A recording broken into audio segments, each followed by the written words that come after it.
Morning, everyone. Just give it a couple minutes so we let people filter in.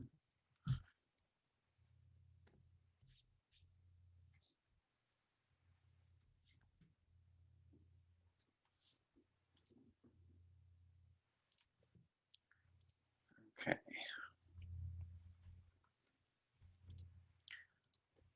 So the advising that we did last time took more time than the estimate that was given to us, which was going to be like 25 minutes. And for both classes, it pretty much took the entire time. So we are a bit behind on the content that we wanted to cover. So for today's content, I'm essentially going to cover, I'm going to talk a bit more about some 200 level and some necessary classes that I think are important for you all to have. Then I'm going to talk about some cybersecurity programs that we have here and cybersecurity courses. And then I'm going to talk about version control software. So that's going to happen today.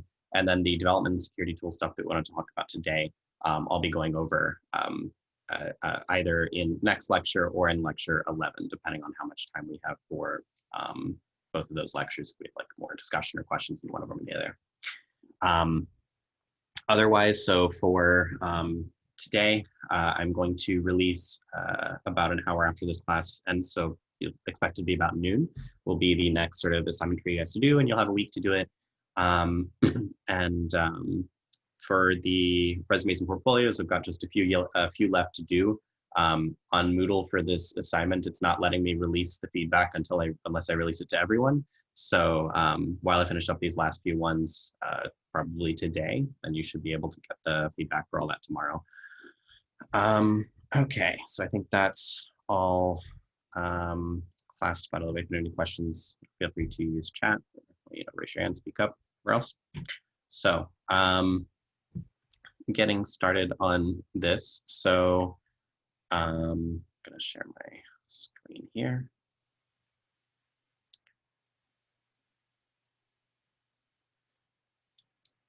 Okay.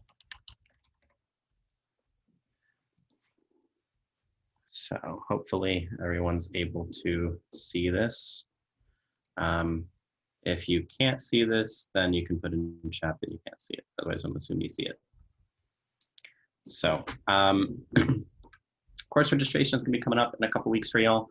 And I think that it's very important for your first and beginning of your second year to know particularly which courses you want to take. And I'm not just going to talk about CS courses in this session. I'm going to talk about everything, right? I'm going to talk about your gen eds. I'm going to talk about, math courses that are helpful, whatnot. So if anyone has any particular specific questions that are for them, for their course lineup, feel free to ask, because someone else more likely than not has the same lineup or same questions, right? Like they came with the same AP credit that you did or whatever else. So in the program here, as you probably recall from what I either said or what advising said, we have, let's actually pull up the requirements sheet. I think it'll probably be the same here. This is what I want. Nope. Okay, so you all have probably seen the sheet. If you haven't, you should. But basically, this says what you need for your bachelor's degree here in UMass Comp Sci, right? These introductory courses you're going to be doing. If you haven't done already, you're taking them right now, one or the other of them. You can't take them both at the same time. So I'm going to assume, let's get this, I'm going to assume that this is all said and done, right? So going into the main meat of the program here is what these 200 level classes set you up for, right? 220 is programming methodology, and that's more about, basic programming. They start you on programming in 121 and 187. 187 is more of giving you the building blocks, these data structures that let you to program more efficiently and solve harder problems. And so 220 is really sort of using that in like a project fashion. This is where they actually give you, more in-depth assignments. The language of 220 really depends on who's teaching it, as well as the class contents. It really depend on who's teaching it. It's really not that well handled of a course because it's passed around a lot. It used to be that, how do I let's see, just clear those out. It used to be that it was taught by Arjun Guha here. Like he majority taught it, but that's not really the case anymore. Now it's kind of passed around. And so when you're going to take that, what I would recommend doing is look at who's going to be teaching it. And then based on who's teaching it, you can decide whether you want to, you can use this as input, not use this as like the main deciding factor, but use this on input as to whether you want to take it, for example, this semester or the next semester, right? If you have like those two options to pick from. So as an example, right, you can see right now this is being taught, I actually don't know this person.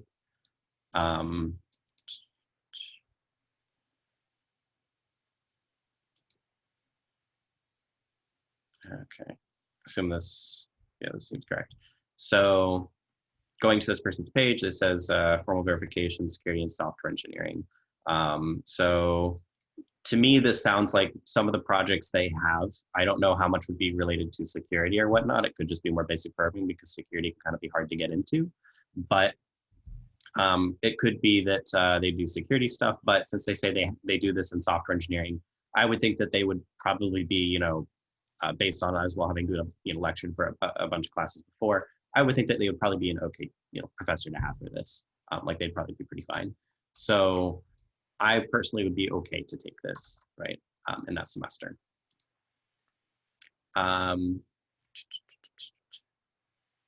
Let's see.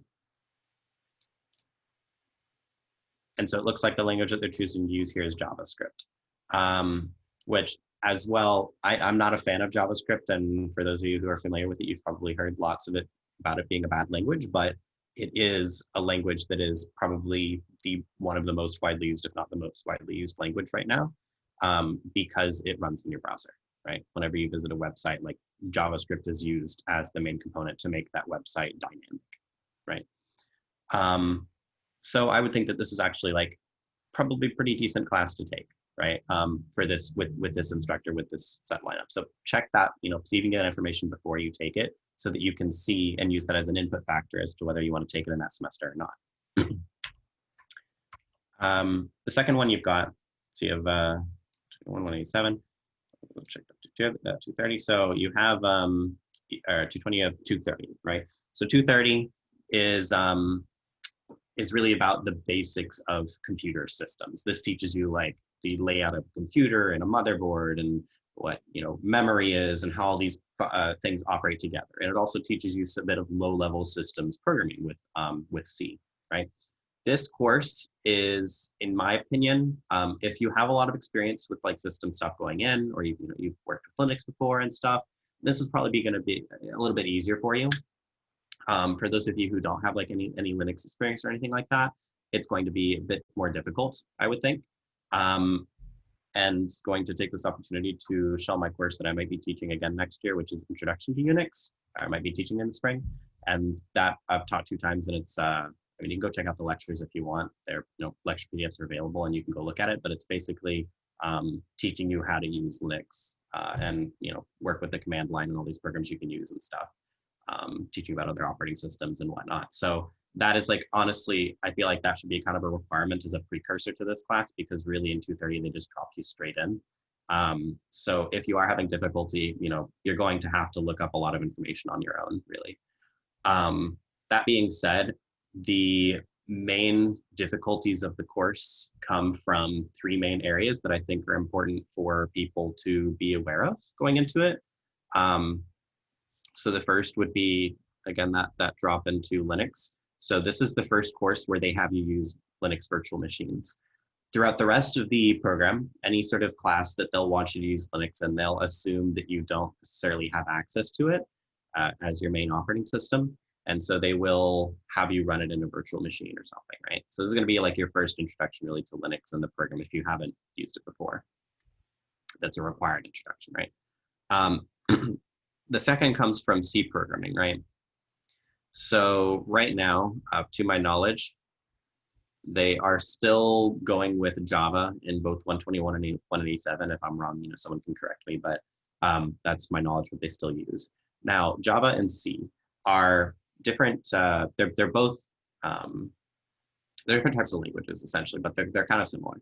So there are two main types of languages, right? They're interpreted languages like Python. And these are languages that they don't actually convert the code that you write into machine code that a processor can interpret, right? Instead, they use this interpreter, which is another program that like reads your code and then tells your processor what to do. Whereas with a compiler languages, which is the other type, as in C and C++ that you probably have heard of, those are compiler languages. You write the code, and then there's a program that converts your code directly into a machine executable program, right? And then there's no interpreter, there's no middleman, right? It's kind of like taking, instead of like getting a, English to Spanish interpreter, you use a translator, and then you hand the other person like your directly translated text instead of using like a middleman, right? So the compiler languages, Java is a bit in the middle, right? It actually is kind of a bit of both, but C is directly a compiler language. And so it will be like your first introduction into a bit of a harder set of languages, in my opinion. So it is very useful, and it's really helpful to understand how computers work better, because with C, you get direct access to a lot of lower level functions of computers, but it will take your time. So you should have, if you're not already comfortable with like these types of things, which I'm expecting the majority probably aren't, you should set aside time when you're taking that course to know that you're going to have to, you're going to have a good bit of work to do.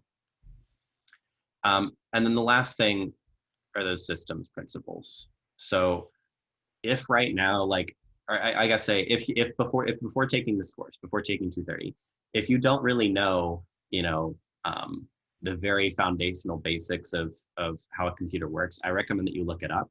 You are going to learn more about that in the class, but it is a good idea going in to be a bit more familiar with everything, so it's not just like a complete fresh thing to you, right? Like ideally before taking class, you have some idea of what the class is going to be about, right? You don't just register based on the title. And so I would say that it's a good idea just to like look into, what are the main components in a computer, right? When you build a computer, right, I would say like that's sufficient enough just for like basically knowing what these terms are. Like a motherboard, a processor, graphics card, like that kind of stuff, right? Okay. Now, the other two that you have of the 200s, you have 240 and 250. 240 and 250 are both basically math classes, right? They're math classes with a CS spin, right? Really. So if you are taking other math classes with these, you should be prepared for basically feeling like a math major those semesters, if you're not already like a double math major, right? The reason that you then are limited on which pairs you can do, you basically can take one of these courses with one of these courses in the same semester, right? You can't double up and take these two math courses together or these two systems courses together. And the reason for that is really not so much about the systemsy ones. They don't really want you to double up on these two math courses because they're very, very important for the rest of the program. These are really what build the foundation for your other CS courses, right? 220 and 230, yes, they're important, but 240 and 250 are the parts that are difficult to learn, right?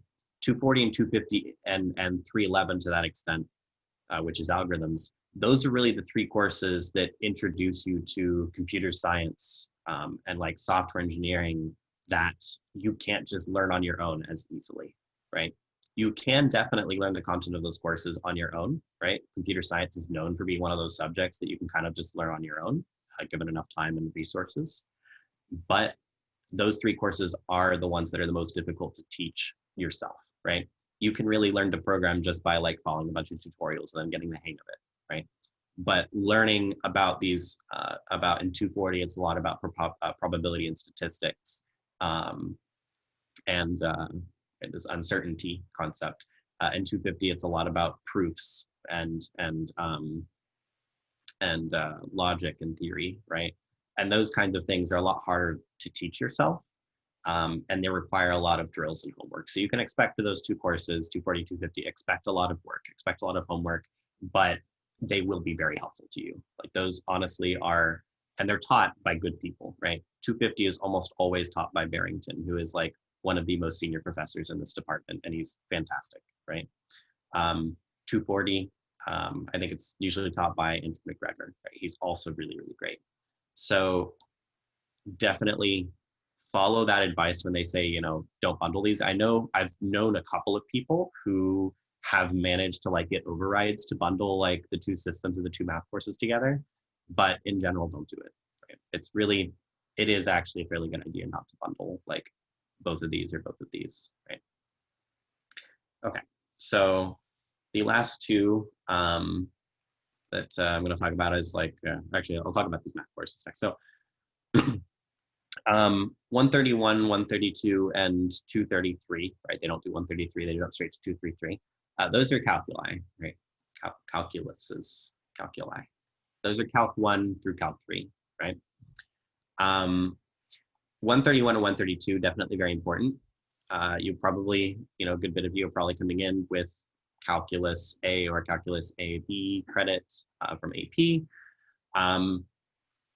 And you know, that's great. These two courses though, you need to have the credit for those or have taken those or take those. They're not particularly difficult in my opinion. Calc 1 is actually the easiest of the bunch. Calc 2 is typically known as the most difficult of the three calculus courses. And then Calc 3 is in between those difficulties. That's not to say that Calc 1 is like, you know, complete breeze. Like if you're new to that subject or you're not great at math, then it's going to be, you know, a bit of a curve for you. But understanding how calculus works is very fundamental to math and computer science degrees. So 233 here, right? This says 233 or stats by 15. Now, when I did my bachelor's here a few years ago, I took both, right? So I think I'm in a pretty decent position to explain, you know, why you would want to take one or the other. So it is my opinion that 233 is helpful if you're going to be going into, if you plan to do like artificial intelligence stuff at a higher level, right? So in particular, right?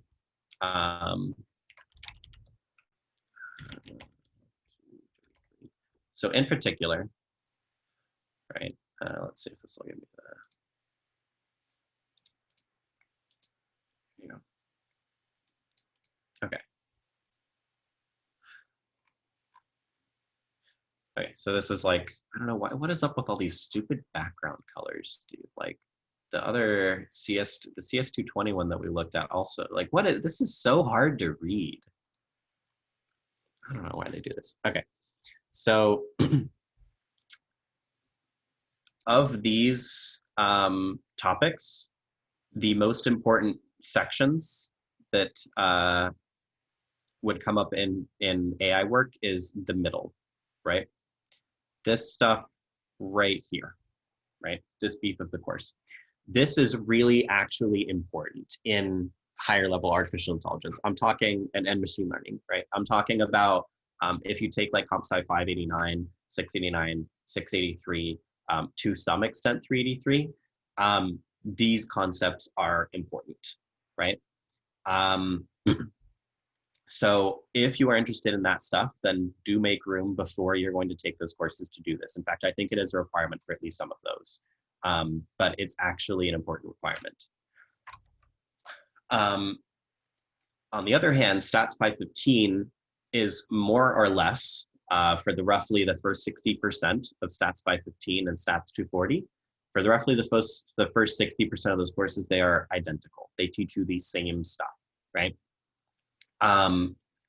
So you will get less out of taking Stats by 15 as a novel course in itself, comparative to taking 233, right? That being said, if you are, you know, wanting an easier run, right? If you aren't interested in AI at all, right? Maybe you're just purely interested in like computer systems or cybersecurity or networking, or you're really interested in software engineering, right? You don't care about machine learning at all, right? You don't care about artificial intelligence at all, right? Which probably isn't the majority of you, because, you know, over 90% of our grad program is like people who do machine learning and machine learning based things, right? If you are not interested in that stuff, then Stats by 15, by all means, go take that one because that will be less work for you. But if you have any marginal interest in it, then I do recommend taking 233. It is not going to be a super easy course, but it is still going to be helpful. Lastly, 235, which is required. Take it before you do, again, any sort of AI work. So the reason being that 235 is a really great course for an introduction to big data. So 235 teaches you how to work with matrices and vectors of a large scale. And for those of you who haven't seen them before, those are those, right? These are like containers really that are like numbers and containers of numbers in like higher scale dimensions, right? And so at its simplest, right, you would have like rows and columns that you fill with numbers, kind of like a spreadsheet, right? And then vectors, which are just single dimensional, right? Now, the reason that these are important is that as you work with large sets of data, or you're working with terms like big data or artificial intelligence or whatever, the most efficient way to do calculations involved in these subjects is through matrix and vector operations, right? Like multiplication, like cross products, dot products, right?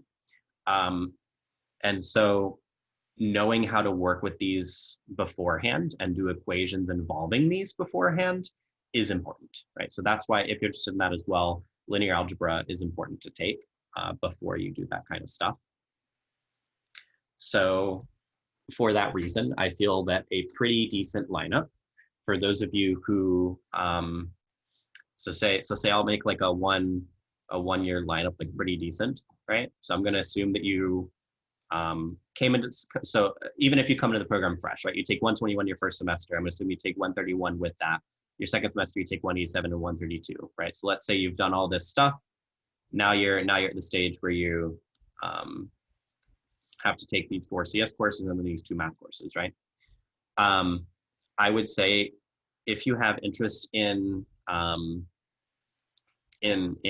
artificial intelligence, machine learning, right, then pretty decent for you to take first would be 230 and 240 in your first semester, right? I'll make like first, right? In your second, right, then you do 220 and 250, right? And then along with that, take 233, and then here, take 235. I don't know if you can take 233 and 235 together, and honestly, I don't think I would recommend it. I think in the rest of this, you should be filling this up with gen eds, right? After your first semester, after you've taken some base 200 level ones, you will be able to take more 300 level ones. And I believe, let me actually check here. I believe that 383, which is like the first AI class, I don't think you need 233 or, yeah. So it is a good idea to have 233 before that. So I would say that this is like, if you're interested in that AI stuff, I think that this is a pretty good lineup to take.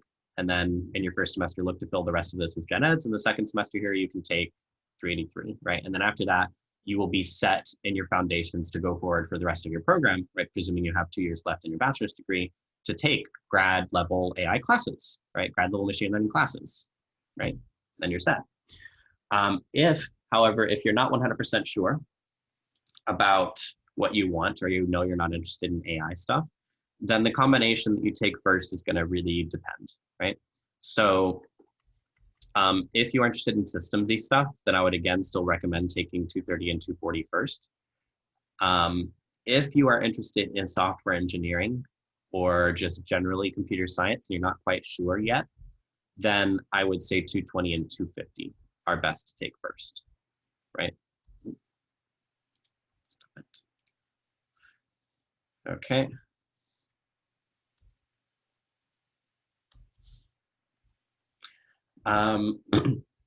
As per the math course, so again, if you think that somewhere down the road you might want to try an AI course or something like that, then 233 is probably going to be decent to have. Otherwise, you can do stat 515. And note that even though those 60 course, like the 60% are roughly the same between 515 and 240, that doesn't mean that the rest of the course will be the same, right? So for the rest of those courses, it'll be like taking 2 distinct courses, and try not to get, because I know people have gotten like caught up while they're like, oh, the course is going to be easy, and then they end up not doing well in both because, you know, they just think they're going to be repeats and don't really try to double repeat the work. Like, do the work for both. It'll just be that the first 60% is going to be a bit easier for you to do. Have a question here. Why does the order matter? The order matters because of prerequisite chains. So in particular, right, 230 and 240 generally prepare you for systems classes because of this 230, right? And 240 generally prepares you for artificial intelligence or machine learning, right? 250 generally prepares you for more theory classes, right? Logic classes and algorithms classes. And 220 prepares you for more programming classes, right? Those are generally the lineages that these go on. So if you want to take a class in, say, artificial intelligence, like CS 383, then you can infer that that's going to require 240, right?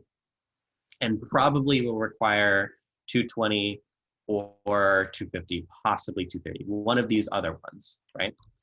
So, and if we go to the actual description here, then we see that, yes, they require 220 or 230 and 240, right? So, and that makes sense, right? Because it requires 240, which is going to have the math foundations for artificial intelligence. And then it requires either one of these two, which teach you more programming, right? Because 3D3 is going to have a lot more programming. So this is going to be more programming you do in these classes, right? Than just 187 programming. So this makes sense because 240 and 250 have like no programming, right? So the order matters in that you can decide which order you want to take these 200s in to open up your prerequisites for the rest of your semester, right? And this is important, right? Because when you get into higher level classes, right? Like if before you're doing, you know, if at the end of your bachelor's degree, you want to have taken courses that are relevant to what you want to do with your degree, right? You want to make sure these 4 years are spent wisely. And these upper level classes in like the 500 levels, right? You have the opportunity to take those, right? These are meant for like master's students and 600s are meant for PhD students, but you can take those as an undergraduate, right? And most people take 1 or 2 of them during their bachelor's degree at least. So if you have not built yourself up for the prerequisites for these, right? Because they are going to, like, not all of these are taught every semester, right? And assuming that you use your first 2 years satisfying these 200 level classes and your gen eds and stuff, then you only have 2 years to make sure that you get the prerequisites necessary to take one of these, right? So that order is important. And so I think it's a good idea, if you haven't done so already, to look at these prerequisite chains for courses that you might be interested in and map out which courses you need to take in order to get those chains satisfied, right? I think that I still have a spreadsheet that I made like when I first entered my program, that'll probably clarify this a little bit further, what I mean here. Let's see.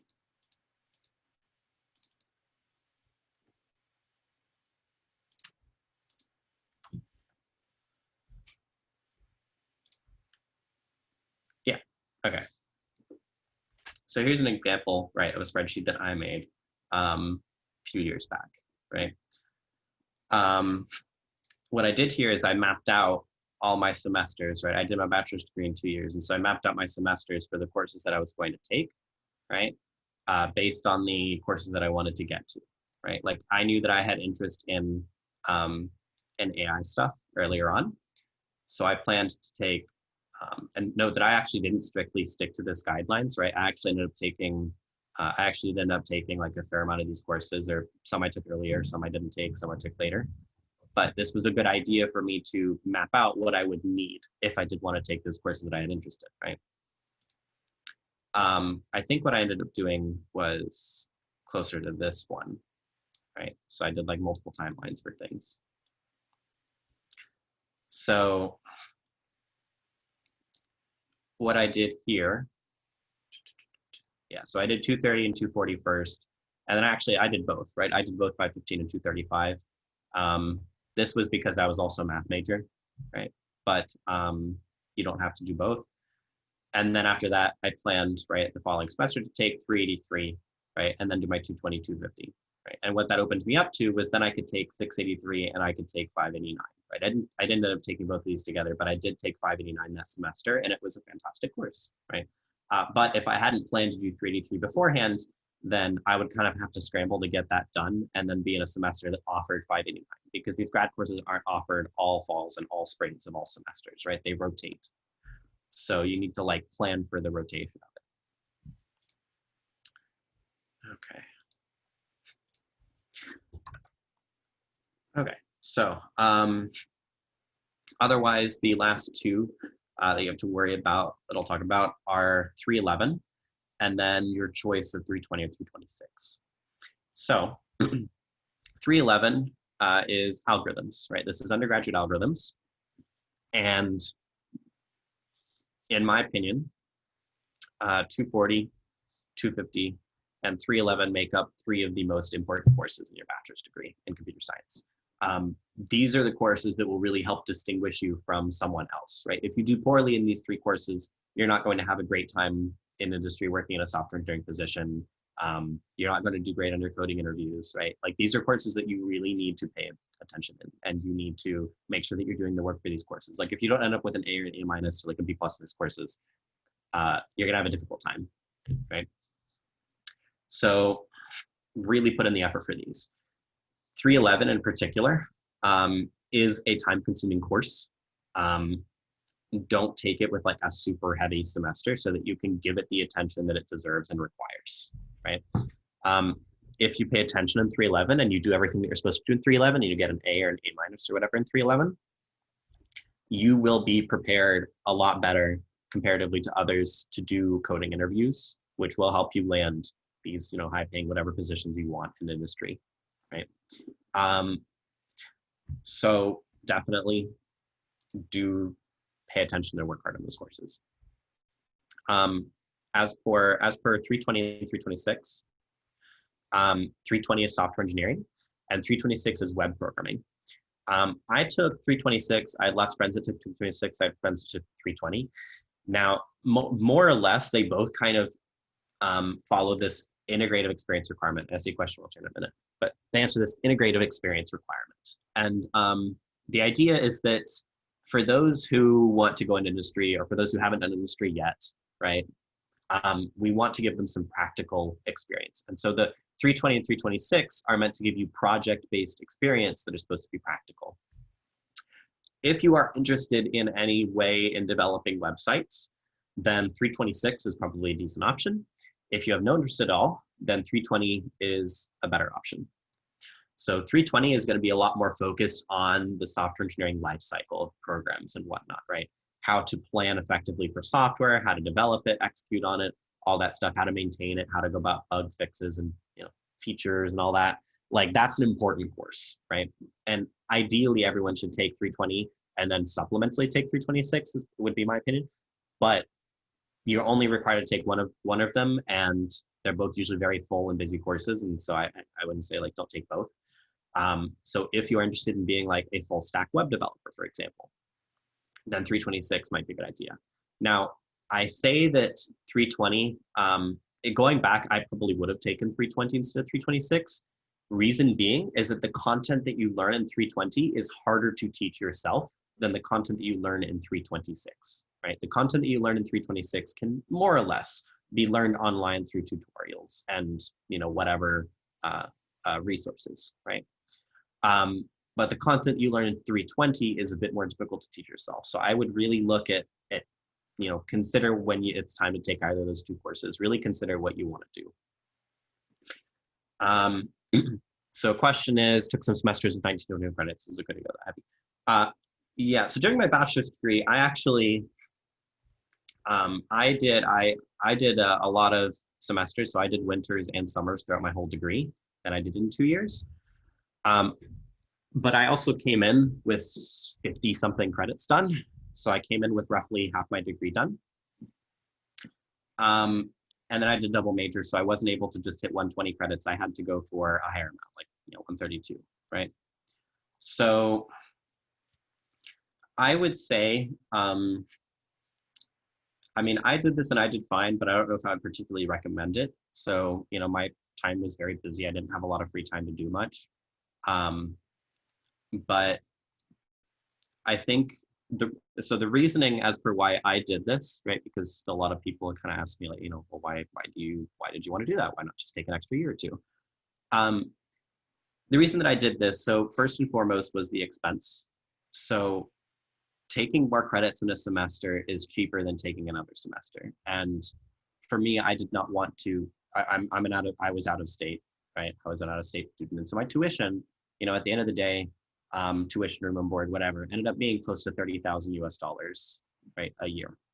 And that's expensive, right? And I didn't want to pay $120,000 over 4 years for my education, right? So by reducing that number, I cut it in half, and then I just worked really hard to ensure that I would do fine in these courses, not have to retake things, right? The secondary thing that I wanted was that I wanted to get to work sooner, right? I felt this need, and I still feel this need, right, to just get my degree done and then sort of work on solving hard problems, because I feel like that's most important. And I think to some extent that still holds true, but I think that you can definitely take, a year or two. I know plenty of people finished it in like 3 years. 3 years is not uncommon, right? 2 years is pretty uncommon though. But I think that if you're going to go that heavy, which you can do for some semesters or however much, like I'm not going to tell you like not to do that, right? Because I did that and it worked for me. But not everyone is the same person, and it definitely, depending on your background. I mean, I came in with a lot of CS background, right? I actually did a year of college in high school right before I came in, so I was already familiar with how these courses worked. I already have a lot of CS experience coming in, right? And so for me, it was a bit easier. For people who are brand new to comp sci, I probably wouldn't recommend it, because you're going to have a lot of work to do. But if you're going to do it, just make sure that you're taking courses that can be done that way, right? In the case here, for example, this is a 20 credit semester, right? 383 of this was probably the most difficult. 370 is not too hard.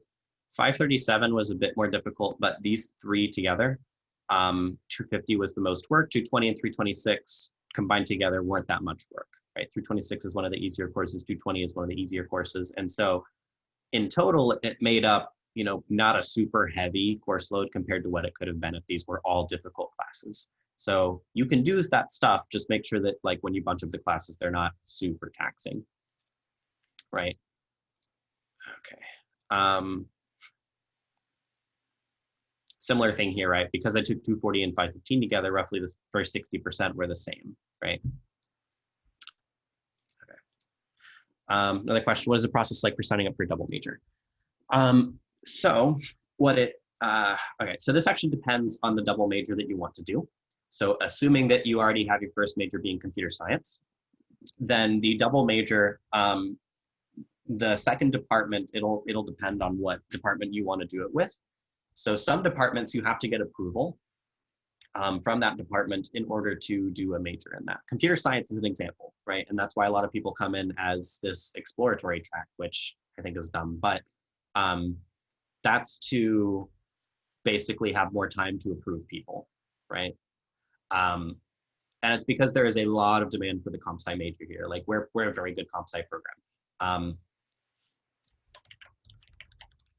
There's this website that you can use to like check out based on different areas, rankings of universities, and this is based on publications, right? And we're very high up, right? I guess now we have better publication stuff than Princeton, right? Overall, this is across all fields, right? In particular, for artificial intelligence, we're very high, right? Um, so we have a lot of demand for this, and so that's why this is a very restrictive major. But some majors don't have as much demand, or they're more open, right? An example of that is math, and that's why you see a lot of double majors in comp sci and math, is that it's very easy to just go and get a double major in, or like, register for a double major in math. I'm not saying the double major doing the work part is easy, but registering to do a double major is fairly easy for math. So the first thing I would recommend doing is talk to your CS advisor, whoever is your assigned advisor, and I think for probably a lot of you that's going to be Greg. Talk to your assigned CS advisor, say that you're interested in this, and then what would be the next step after that is you would go and schedule an appointment to talk with someone in the department, an advisor in the department that you want to register for double major for, right? So you can see, right, going to this math degree here, right, you would want to look at the requirements for it, of course, but what you could do is then say, if you're interested in math, you could, let's see, to become a secondary major in math, please visit a concentration line and contact this person, right? So this person here is probably some advisor. Yeah, academic advisor, right? So more than likely, this is going to be the same process for each department. Is you would go and look up the department requirements for that degree, see if it's something you want to do, see if they have anything specific for a dual degree or a double major or whatever else, and then talk to an advisor of that department.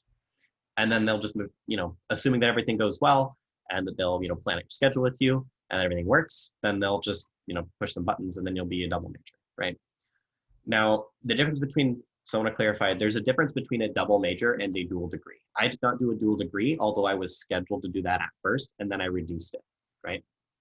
A dual degree is 2 separate physical degrees, right? This means you do a bachelor's degree in one subject and you have a second bachelor's degree in another subject, right? It is more work, right? Much more work than a double major, right? I don't quite remember the number of credit requirements. I think a double major is usually around 150 credits. A regular bachelor's degree is 120 credits. A dual degree is a fair amount more. Like it's basically that you have to do the full requirements for both degrees, except that you do not have to do your gen eds twice, more or less, right? It is a lot more work. A minor is just marginally more credits, right? A minor is usually 10 to 15 more credits at most. And so it is very easy to get a minor in math when you do comp sci, if you do like art, if you do like AI stuff, because you'll already have a bunch of these math courses done, right? So doing that is fairly easy. Double major and or dual degrees, those are a bit more involved. So I would say just make sure that you actually have a purpose for doing that before you would want to do that. Yeah. Okay. I guess one more thing I can mention. So for the lab courses, you can do any of these pathways, which essentially you would take Physics 1 and Physics 2, Chem 1 and Chem 2, or this geology stuff. Now, it is my opinion that physics is probably the most taken combination, and it is not necessarily the easiest, right? For some people it clicks very well, for some people it doesn't, but it definitely is, I think it is the most applicable, right? So why I say that is that if you're interested in things like electrical engineering, or even if you're interested in like AI or whatever, either the concepts that you learn from physics are directly applicable, or the math that you do in physics is directly applicable, right? The working with derivatives and integrals, or the working with vector operations that you do in like physics, the same stuff will carry over, right? The same math will carry over. And so for that reason, it usually is a good idea to, take, if you're like between chemistry and physics, for example, you can take chemistry if you want something a bit, I mean, for me, at least chemistry is a bit easier. For some people, physics is easier. If you've taken chemistry before and you want to just continue taking it, go for it. If you've taken physics before and you want to continue taking it, go for it. It's really just preference based, but I will say that more people lean towards physics because of the applicability that it has within the math applicability, that you can like take that math and then you can apply it in different places in comp sci. Okay. Not a ton of time left, so I'm going to go over some cybersecurity stuff.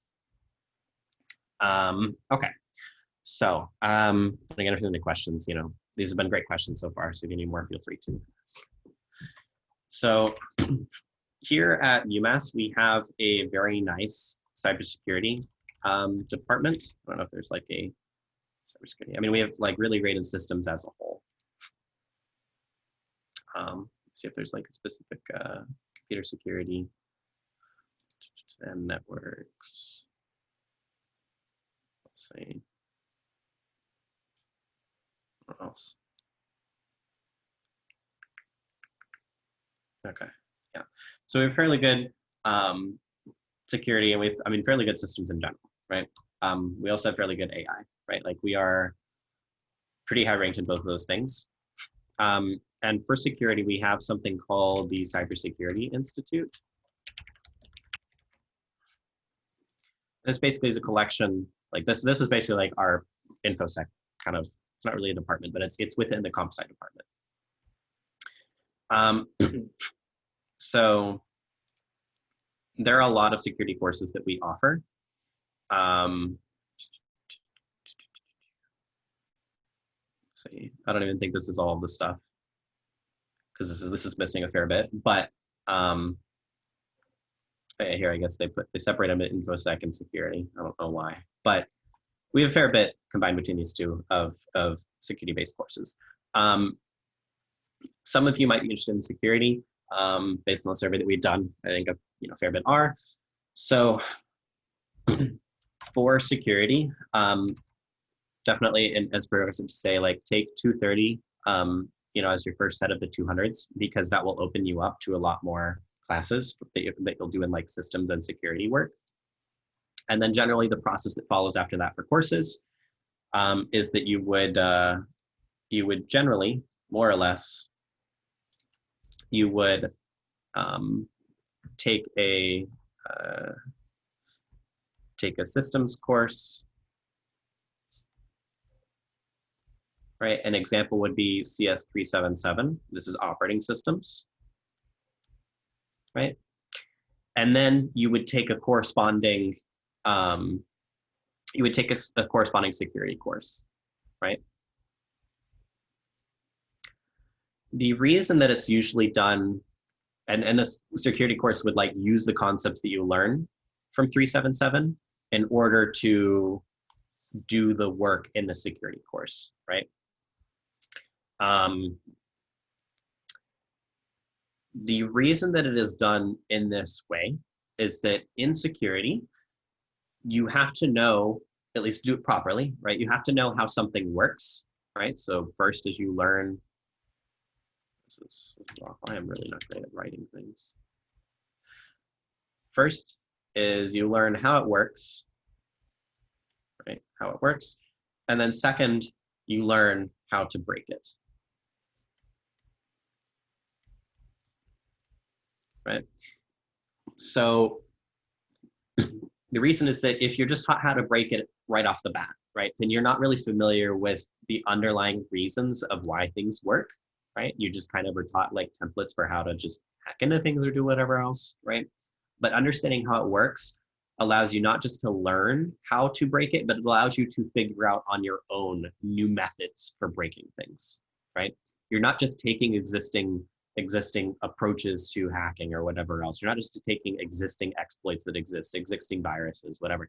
You can build your own stuff, right? You can then, like, knowing how that works allows you to have the experience to go forward and say, do work in like penetration testing, where you are someone that is hired explicitly to try to break into a system and then explain how you got in so that developers can fix that, right, and properly secure it. So knowing how it works is very important in that process. And that's why that's generally the process that we go for here, which is why if you go to take a security course, such as CompSci 365, then generally you'll have to have some systems course before that that's teaching you the fundamentals for whatever you're going to use in that course going forward, right? Now, we have a bunch of those types of courses. So some ones that I would recommend looking into if you're interested in security. I think 590A or a similar one to that is very helpful. This is sort of like an all-rounder penetration testing course. 365 is really great as a basis, right, for security, right? And then 597N is kind of similar to 590A. They're along similar lines. And so I would say, like, whichever one you are interested in taking, you can look at the descriptions for both and see what content is in both and see whichever one actually works in your schedule, because they're not, again, taught all semesters. Other than that, what I would say you should definitely do first and foremost, as soon as it is offered again, is this. This does not have any requirements, right? You can take this whenever. It doesn't count for much, right? It doesn't count towards any requirement, right? What it does is a one credit course that meets for 1 hour a week, and there's no work required for it. You just go and you listen to a seminar once a week, right? And they rotate around speakers from different subjects, from different companies, from the government, whatever. They'll come and they'll talk to you about whatever security subject. The reason I say this is really helpful is that it introduces you to a lot of different people and a lot of different subjects within security, all in a single semester, right? Out of this, you can get a contact, right, to go and get an internship, right? You can figure out some line of security work that you think is interesting, so you can take a course in that, or you can, try to work on it in your own time, right? You can learn about other companies that do this kind of work, so you can look to work for them in the future, right? You can meet other professors in the program to potentially do research with, right? Like there's a lot of openings for that. And the amount of work that you have to do for that is very minimal. You just literally have to go sit there once a week for an hour, and that's it, right? Just go and listen. So if you're interested in that, I would highly recommend taking this course. I think it's very helpful. So I'm going to end things here. And next time we'll be able to finish off a good bit of content. So we'll be talking about full-time positions, internships, and interviews. And then based on the time we have left, we'll talk about development security tools and development of security tools and some DCS as well. But I think that was important to go over the content that we went over today. And I think that this is stuff that should have kind of been gone over more in advising, but oh well. So, at least we get the content to you guys. And as always, we'll be around for a couple minutes in case you have any questions. But otherwise, thanks for your participation and attention. And we'll see you all next week, and expect the next assignment to go up in probably about the next 45 minutes. Thank you.